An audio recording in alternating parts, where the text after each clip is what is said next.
Shinzo city में hitman Sakata अपनी तलवार को तेज करने के बाद अपनी शानदार कार में निकल पड़ता है। बाद में समुद्र तट के पास एक घर में कुछ याकुजा गुंडे अपने बॉस कावानो को रिपोर्ट करते हैं कि एक नया गिरोह शहर पर कब्जा करने की कोशिश कर रहा है। अपने आदमियों की अक्षमता से नाराज होकर कावानो उनमें से एक के अंदर चाकू डालता है और उसके चेहरे पर वार करता है। इस बीच बाहर सकाटा चुपके से घूमता है और अपने रास्ते में आने वाले हर गार्ड को गिरा देता है। जब खून खिड़की से टपकने लगता है और एक आदमी की टांगें दूसरी खिड़की पर दिखाई देती हैं, तो लोग समझ जाते हैं कि घुसपैठियां हैं और कावानो को सुरक्षित स्थान पर ले जाते हैं। सकाटा छत पर गुंडों से लड़ता और मारता है। आदमी कावानो को दरवाजे से बाहर ले जाते हैं, लेकिन लाशें रोकती हैं, इसलिए वे उसे दूसरी मंजिल पर ले जाते हैं। सकाटा कुशलता से तलवार का उपयोग कर गुंडों का अंत कर देता है, उन्हें सीढ़ियों से लुढ़काता है। आखिरकार कावानो अपनी कार तक पहुँचता है। यह पता चलता है कि ड्राइवर मर चुका है। कुछ और लोगों को काटने के बाद सकाटा को एक गैंगस्टर द्वारा कांच के दरवाजे से फेंक दिया जाता है। वे हाथ से लड़ाई शुरू करते हैं, कमरे में पाए जाने वाले किसी भी वस्तु या फर्नीचर का उपयोग करते हुए। सकाटा गिर जाता है और आदमी बैठकर चाकू मारता है, लेकिन सकाटा उसका हाथ काट देता है और उसे फर्श पर खून में छोड़ देता है। फिर वह कावानो के बेडरूम में जाता है और कावानो की गोलियों के खिलाफ एक गुंडे के शरीर का ढाल के रूप में उपयोग करता है। डरा हुआ कावानो बालकनी भागने की कोशिश करता है, लेकिन सकाटा जल्दी से पकड़ लेता है और अंततः मार देता है। जब एक गुंडा सकाटा पर अचानक गोली चलाने की कोशिश करता है, तो पहले सकाटा के हैंडलर फुजीता द्वारा मार दिया जाता है। बाहर जाते समय फुजीता सकाटा को इस मिशन के लिए भुगतान करता है और उससे निवृत्त न होने के लिए कहता है, लेकिन सकाटा मना कर देता है क्योंकि अब उसका परिवार उसकी प्राथमिकता है। यह सब छाया में किसी द्वारा देखा जाता है। सकाटा अपनी पत्नी आउई और बेटी रियो के पास घर जाता है। रात के खाने से पहले शावर लेता है। सकाटा कपड़े बदलते समय परिवार की चीखें सुनता है। कुछ लोग राक्षस के मुखौटे पहने परिवार को घेर रहे हैं। वे सकाटा को कावानो के गिरोह से छुटकारा दिलाने के लिए धन्यवाद देते हैं। अब उनका समूह किमेंगुमी शहर को नियंत्रित कर सकता है। जब एक व्यक्ति रियो को पकड़ता है, सकाटा उसे धक्का देता है। गोली मारने को तैयार होता है, लेकिन जम जाता है जब एक और गुंडा मेज पर गोली मारता है। फिर वह आदमी सकाटा को मारता है। रियो अपने पिता को न मारने की विनती करती है, इसलिए आउई उसे रास्ते से हटाने के लिए दौड़ती है और फिर आंसुओं में दया की भीख मांगती है। उसकी रोने की आवाज से तंग आकर एक आदमी उसके सिर में गोली मार देता है। गुस्से में सकाटा रियो से कहता है कि वह भाग जाए इससे पहले कि वह अजनबियों पर हमला करे, लेकिन एक आदमी लड़की को गोली मार देता है। जब सकाटा टूट जाता है, तो गिरोह का नेता कहता है कि शहर में एक राक्षस है जो हर 50 साल में किसी पर कब्जा कर लेता है, जिससे वे हत्या की होड़ में लग जाते हैं। किमेगुमी का कर्तव्य है कि वे शहर को ऐसे राक्षस से बचाएं, लेकिन सकाटा फिर भी वादा करता है कि वह एक दिन उन सभी को मार डालेगा। वह आदमी कहता है कि वे उस दिन का इंतजार करेंगे, इससे पहले कि वे सकाटा को भी गोली मार दें। जल्द ही पुलिस परिवार को ढूंढ लेती है और मान लेती है कि सकाटा ने रियो और आउई को गोली मारी और फिर खुद को खत्म कर लिया। 12 साल बाद मेयर सोनोहारा प्रेस से बात कर रहे हैं।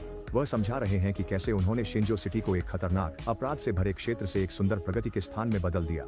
वह ये भी घोषणा करते हैं कि वे एकीकृत रिसोर्ट खोलने जा रहे हैं, जिसमें एक थिएटर, शॉपिंग और कैसीनो होगा। कामियामा नामक एक पत्रकार पिछले दशक में गायब हुए और मारे गए सभी लोगों के बारे में पूछने की कोशिश करता है, जिसमें रिसोर्ट निर्माण का विरोध करने वाले समूह का नेता भी शामिल है, लेकिन सोनोहारा कहते हैं कि ये सब तथ्यहीन अफवाहें हैं। इस बीच सकाटा एक चिकित्सा जेल में एक वनस्पति अवस्था में रह रहा है। जब उसकी सजा आखिरकार खत्म हो जाती है, तो फुजीता उसे लेने आता है और उसे झुग्गियों में एक अपार्टमेंट में ले जाता है, यह साबित करते हुए कि शहर उतना अच्छा नहीं कर रहा है जितना कि प्रचार कहता है। दिन बीतने लगते हैं और सकाटा की देखभाल फुजीता के रिश्तेदार राज द्वारा की जाती है, जो उसे नहलाता है, खिलाता है और उसे सैर पर ले जाता है। एक शाम जब वे अपार्टमेंट लौट रहे होते हैं, तो अचानक एक अपराधी उन पर कूद पड़ता है और सकाटा के हाथ में चाकू घोंप देता है, जबकि वह उसका नाम चिल्लाता है। यह पता चलता है कि यह वही गुंडा है जिसका हाथ सकाटा ने सालों पहले काट दिया था और वह बदला लेना चाहता है, लेकिन सकाटा फिर भी कोई प्रतिक्रिया नहीं देता। उसी समय कामियामा उस व्यक्ति से मिल रहा है जिसके चेहरे पर कट लगा है, उससे किमेंगुमी के बारे में पूछने के लिए। गुंडा सोचता है कि सकाटा को किमेंगुमी ने काम पर रखा था और कामियामा नोटिस करता है कि हमले का दिन उसी तारीख को है जिस दिन रिसोर्ट को उसका व्यापार लाइसेंस मिला था। यह सब उस समय हुआ जब सोनोहारा मेयर बने। गुंडा यह भी बताता है कि किमेंगुमी को उनका पैसा मानव तस्करी और अवैध पदार्थों से मिलता है। बातचीत एक नकाबपोश व्यक्ति द्वारा बाधित होती है जो वैन की खिड़की तोड़ देता है, जिससे कामियामा डर के मारे भाग जाता है। वह व्यक्ति भागता है उसे मारने के लिए, जबकि दूसरा नकाबपोश व्यक्ति गुंडे को वैन से बाहर निकालता है। फिर वे लोग हथौड़ा गुंडे के हाथ में रख देते हैं और उसे एक बंदूक देते हैं ताकि वह खत्म कर ले। वे उसे मरते हुए देखते हैं इससे पहले कि उन्हें एक महत्वपूर्ण कॉल प्राप्त होती है। घर पर फुजीता पिंग पोंग का अभ्यास कर रहा है और सकाटा के साथ मामले पर सोच रहा है और कैसे उसने किम और गुमी को परिवार के बारे में बताया, लेकिन जब उसने उनसे उन्हें न मारने के लिए कहा तो उन्होंने उसकी बात नहीं सुनी। उसी समय उसे एक कॉल आती है जिसमें चौंकाने वाली खबर होती है। अस्पताल में पुलिस प्रमुख कोटारो पड़ोस में एक बेघर लड़ाई के शिकार की जांच करने आते हैं। वह 2 पहरेदार अधिकारियों को कुछ पैसे देते हैं ताकि वे एक ब्रेक ले सकें। फिर वह कमरे में प्रवेश करते हैं, जिससे पता चलता है कि शिकार सकाटा है। कोटारो अब एक राक्षस मुखौटा पहने हुए है और सकाता से पूछता है क्या वह उसे पहचानता है, यानी वह किम और गुमी में से एक है जिसने सकाता के परिवार को मारा था। वह अपने कोट से एक इंजेक्शन निकालता है। कोटारो बताता है 12 साल पहले जब समूह को पता चला सकाता अभी भी जीवित है तो उन्हें आदेश मिला उसे फिर से गोली न मारी जाए, लेकिन वह हमेशा सोचता था उन्हें उसे मार देना चाहिए था। फिर कोटारो सकाता को इंजेक्शन लगाता है, बिना जाने उसकी आवाज धीरे धीरे सकाता को उसके वनस्पतिक अवस्था से बाहर ला रही है। जब कोटारो सेल्फी के लिए तैयार होता है तो वह देखता है कि सकाता फिर से हिल रहा है। गलती से गिरने के बाद सकाता कोटारो को पकड़ लेता है और उसे गिरा देता है, जिसके बाद कुछ गला घोंटने की कोशिश होती है। हालांकि कोटारो सकाता को कुछ वस्तुओं से मारता है ताकि उसे दूर धकेल सके और उसे बेहोश करने के लिए कुछ किक मारता है। उसी समय अधिकारी वापस आते हैं और कोटारो को उन्हें गोली मारने से रोकने के लिए मास्क उतारना पड़ता है। जैसे ही गार्ड मुड़ते हैं, कोटारो फिर से मास्क पहन लेता है और एक अधिकारी के चेहरे पर गोली मारता है, चोर को ढकने के लिए एक तकिया का उपयोग करते हुए। दूसरा अधिकारी आश्चर्यचकित नहीं होता क्योंकि वह भी किमेंगुमी का हिस्सा है। जब उन्हें पता चलता है कि एक डॉक्टर ने यह सब देखा है तो वे उसे भी गोली मार देते हैं। अचानक सकाता जाग जाता है और कोटारो पर कूद पड़ता है, इसलिए अधिकारी अपने बॉस की रक्षा करने की कोशिश करता है, जिससे उन तीनों के बीच लड़ाई शुरू हो जाती है।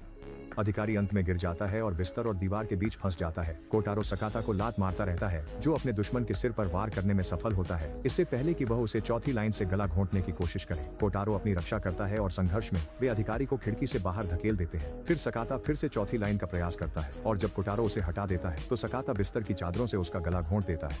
जब फुजिता और राज अस्पताल पहुंचते हैं तो वे सकाता को बाहर निकलते देखकर चौंक जाते हैं। वह बाहर जाते समय कुछ खाना लेता है जो उसके परिवार की मौत की याद को ताज़ा कर देता है, जिससे उसके बदले की इच्छा और बढ़ जाती है। सकाता के पुनर्जीवित होने की खबर किमेंगुमी तक पहुंचती है, जिसमें अवैध फैक्ट्री में काम करने वाले लोग और लड़कियों को बेचने के लिए ले जाने वाले लोग शामिल हैं। नेता यह सुनकर प्रसन्न होता है और सकाता को शहर में एक राक्षस कहता है, इसलिए वह प्राचीन अनुष्ठान के साथ जश्न मनाने के लिए नाचने लगता है।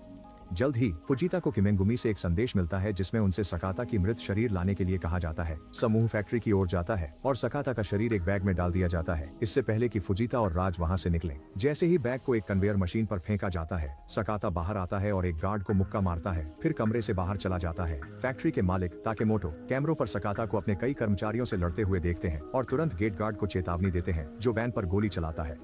राज तुरंत मारा जाता है, लेकिन फुजिता केवल घायल होता है और जल्दी से गार्ड्स पर गोली चलाता है।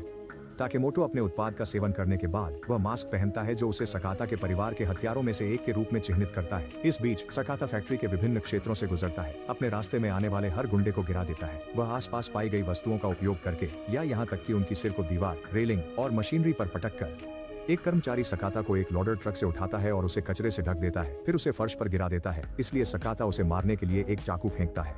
एक और कर्मचारी गाड़ी में आग खोलता है, इसलिए सकाता उस पर कूदता है ताकि वाहन को पटरी से उतार सके और बंदूक चुराकर कुछ और लोगों को मार सके।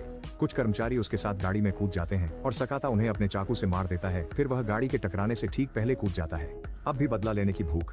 सकाता सीढ़ियों और एक गलियारे से अपना रास्ता बनाता रहता है, हमेशा उन सभी लोगों को मारता है जो उसे रोकने की कोशिश करते हैं। जब वह कार्यालय के तल पर पहुंचता है तो उसे पता चलता है कि ताकेमोटो पहले से ही बाहर है और अपने फोन पर एक बटन दबा रहा है। उसी क्षण इमारत में विस्फोट हो जाता है और ताकेमोटो को नेता का फोन आता है, जिसने विस्फोट देखा था और उसे उसकी सफलता पर बधाई देता है। हालांकि ताकेमोटो फोन काट देता है जब वह देखता है कि सकाता इमारत से बाहर आ रहा है, खुद को एक कंबल से बचाते हुए। ऐसा लगता है कि एक और लड़ाई शुरू होने वाली है, लेकिन ताकेमोटो को फुजिता द्वारा कुचल दिया जाता है, जो खून उल्टी करते हुए अपने घुटनों पर गिर जाता है। वह सकाता से माफी मांगता है कि उसने किम और गुमी को उसके परिवार के बारे में बताया और सहमत होता है कि उसे भी एक अंत मिलना चाहिए, इसलिए सकाता उसे गोली मारने में संकोच नहीं करता। इसके बाद सकाता ताकेमोटो को लटकाता है और उसे पीटना शुरू करता है, लेकिन ताकेमोटो केवल हंसता है और अपने नेता के प्रति वफादारी की कसम खाता है। उसी क्षण ताकेमोटो का फोन बजता है और सकाता नेता की आवाज सुनता है। वह गुस्से में ताकेमोटो का मुखौटा तोड़ देता है क्योंकि नेता यह खुलासा करता है कि उसकी बेटी अभी भी जीवित है। नेता मेयर सोनोहारा निकलते हैं और वह समझाते हैं कि ये सभी आपराधिक गतिविधियां शहर की प्रगति के लिए धन लाती है। अगर सकाता अपनी बेटी को फिर से देखना चाहता है तो उसे ताकेमोटो को जाने देना होगा। हालांकि सकाता फिर भी ताकेमोटो को मार देता है। सुबह में रिपोर्टर उन सभी हमलों के बारे में बात करते हैं जो पिछली रात हुए थे और उनका दोष सकाता पर डालते हैं, यह कहते हुए कि वह फैक्ट्री विस्फोट में मारा गया। इस बीच रयो अब एक किशोर है जिसे कांता मुखौटा पहने हुए अन्य व्यक्ति देख रहा है। वह किमेंगुमी के मानव तस्करी व्यवसाय का प्रभारी है और रयो को अनुचित तरीकों से घूरना पसंद करता है। सोनोहारा उसे फोन करता है और उसे सकाता को ढूंढने का आदेश देता है, जो घटना के बाद से छिपा हुआ है। एक साधारण पड़ोस में पुलिस अधिकारी ताकागावा अपने अपार्टमेंट में लौटता है और खिड़की खुली हुई देखकर चौंक जाता है जब सकाता उसे डराता है। यह पता चलता है कि कई साल पहले सकाता ने ताकागावा की जान बचाई थी और तब से अधिकारी उसे जानकारी देता आ रहा है। ताकागावा सकाता को किमेंगुमी द्वारा एक सुरक्षा कंपनी के सीईओ की हत्या का वीडियो दिखाता है। उसके पास पीड़ित की उंगली भी है। अब वह कंपनी नए रिसोर्ट की सुरक्षा संभालती है। ताकागावा की बंदूक चुराने के बाद सकाता सुरक्षा कंपनी के मुख्यालय जाता है और हर मंजिल पर गुंडों को मारता है जब तक कि वह एक छोटे से रहने की जगह नहीं ढूंढ लेता। जबकि रयो एक सोफे के पीछे छिपा होता है। सकाता को अपनी बेटी की तस्वीरों से भरी एक बोर्ड मिलती है जिसमें कांता उसके पिता के रूप में पोज कर रहा होता है। उसी समय कांता अंदर आता है और दोनों आदमी तुरंत लड़ाई शुरू कर देते हैं। जबकि रयो भागने का मौका लेता है, सकाता कांता को हरा देता है और उसे कमरे के फर्नीचर पर फेंकना शुरू कर देता है। कांता जवाबी हमला करते हुए सकाता को एक टेबल से मारता है और उसे गोली मारने की कोशिश करता है, लेकिन सकाता बच जाता है और बंदूक के लिए उससे लड़ाई शुरू कर देता है। जब कांता उसे एक सजावट से मारकर गिरा देता है तो वह उसे अपमानित भी करता है और सकाता को आखिरकार एहसास होता है कि यही वह आदमी है जिसने उसकी पत्नी को मारा था। बंदूक जाम है, इसलिए सकाता इसे खत्म करने वाला है, लेकिन अचानक रयो वापस आती है और कांता को पिता कहकर पुकारती है। फिर अपने स्कूल के धनुष से सकाता को मार देती है। सकाता इतना चौंक जाता है कि बच नहीं पाता और तीर उसके सीने में लग जाता है, इससे पहले कि कांता उसे खिड़की से बाहर धकेल दे। फिर कांता बाहर देखता है और पता चलता है कि सकाता एक कार में भाग रहा है। पता चलता है कि ताकागावा सकाता को घुमा रहा है और उसे एक सुरक्षित स्थान पर ले जाता है जहाँ वह तीर निकाल सकता है और घाव की देखभाल कर सकता है। उसी समय ताकागावा को सोनोहारा का फोन आता है जिसने उसे कैमरों पर देखा था और वह ताकागावा से फोन सकाता को देने के लिए कहता है। फिर सोनोहारा सकाता से कहता है कि अगर वह रयो को फिर से देखना चाहता है तो उसे रिसोर्ट पर आना होगा। अपने घाव की परवाह किए बिना सकाता अपने पुराने ब्लेड और शानदार कार को लेने के लिए अपने छिपने के स्थान पर जाता है। इस बीच रयो को रिसोर्ट के एक कमरे में बंद कर दिया गया है। हर मंजिल और हर कोने पर बहुत सारे हथियारों के साथ गार्ड्स तैनात हैं। अचानक सकाता की खाली कार बाहर एक ध्यान भटकाने के रूप में दिखाई देती है, जबकि सकाता खुद अंदर घुसकर अपने ब्लेड और मरे हुए लोगों से लिए गए बंदूकों से गुंडों को मारना शुरू कर देता है। वह कमरे में मौजूद किसी भी वस्तु का उपयोग करता है, जैसे कि कार्गो कार्ट और अग्निशामक यंत्र। जब वह सीढ़ियां लेता है तो लड़ाई जारी रहती है और सकाता कभी भी पुरुषों को मारना बंद नहीं करता क्योंकि वह ऊंचाई पर चढ़ता जाता है। ज्यादातर गुंडों को मारना होता है, लेकिन उसे एक व्यक्ति मिलता है जिसके पास तलवार है और वह उसे चोट पहुंचाता है। दर्द को सहते हुए सकाता तब तक आगे बढ़ता रहता है जब तक कि वह कांता से नहीं मिलता। पुरुष फिर से लड़ते हैं और पहले ऐसा लगता है कि उनकी कौशल समान स्तर पर है। जब वह पेशेवर हमलों से बचता है, कांता सकाता शिकायत करता है कि वह सामने आता है जब रयो का शरीर विकसित होना शुरू हो रहा है। उसके बारे में डरावने विवरण पेश करता है। कांता सकाता को छुरा मारने वाला होता है, लेकिन वह ब्लेड को रोक देता है और केवल उसके गाल पर एक निशान बनता है। फिर सकाता ब्लेड चुरा लेता है और कांता की आंख में छुरा घोंप देता है, फिर उसे सिर पर मारकर बेहोश कर देता है। उसके पीछे और गुंडे आते हैं, इसलिए जब तक सकाता आखिरी मंजिल तक पहुंचता है वह थक चुका होता है। जब एक कमरे में प्रवेश करता है तो रयो देखकर चौंक जाता है, उसे पहचान नहीं पाती। यह ध्यान भटकाव आखिरी नकाबपोश व्यक्ति, जिसका नाम जिन है, को सकाता को बेहोश करने का मौका देता है। कुछ समय बाद सकाता को सोनोहारा के पास ले जाया जाता है, जो रयो को शहर के राक्षस की कहानी बताता है। सोनोहारा चाहता है कि सकाता उस राक्षस बन जाए और वह रयो को मारने के लिए अपनी तलवार तैयार करता है। तभी ताकागावा आग खोलते हुए अंदर आता है। अधिकांश गार्ड जल्दी ही मर जाते हैं और सोनोहारा अपने एक आदमी का उपयोग ढाल के रूप में करके कमरे से बाहर निकल जाता है। सकाता रयो का नाम पुकारता है और उसके शब्द उसे घटना के दिन की याद दिलाते हैं, यह प्रकट करते हुए कि गोली उसके खिलौने को लगी थी। वह ताकागावा के साथ छिपने के लिए दौड़ती है, जबकि सकाता जिनसे लड़ता है, जो एक धातु की छड़ी का उपयोग करता है। सोनोहारा वापस आता है यह देखने के लिए कि जिन कितनी आसानी से सकाता को हरा देता है, जो मुश्किल से 1 या 2 बार कर पाता है, जबकि जिन उसे लगातार पीटता रहता है। हालांकि बहुत संघर्ष के बाद सकाता को एक मौका मिलता है और वह जिन को छुरा घोंप देता है, फिर उसे सीढ़ियों पर फेंक देता है। इसके बाद सोनोहारा जिन का मुखौटा उतारता है, जिससे पता चलता है कि वह उसका जुड़वां भाई है, सिवाय इसके कि जिन के चेहरे पर जलने का निशान है।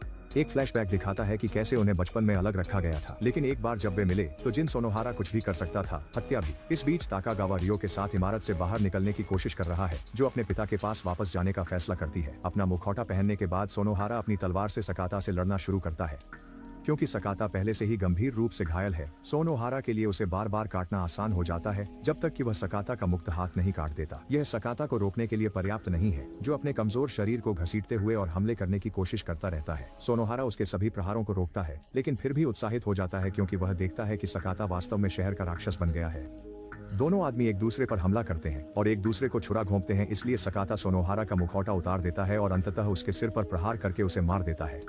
फिर सकाता सीढ़ियों से लुढ़कता है और देखता है कि रियो ने सब कुछ देखा। वह पास आने की कोशिश करती है, लेकिन उसी क्षण कांता फिर से प्रकट होता है और सकाता को गोली मारता है। इसके बाद कांता रियो के साथ फिर से मिलने की कोशिश करता है, जो उससे कोई संबंध नहीं रखना चाहती। अब उसे याद आ गया है कि उसने उसकी माँ को मार डाला था। वह उसका ध्यान आकर्षित करने की भीख मांगता है और सकाता उसके पीछे प्रकट होता है और अंततः अपनी तलवार से उसे मार देता है। सकाता रियो की बाहों में गिर जाता है और मरने से पहले कुछ स्नेह भरे शब्द कहता है। कुछ समय बाद पुलिस, फायर फाइटर और डॉक्टर सभी शवों और घायलों को लेने के लिए पहुंचते हैं।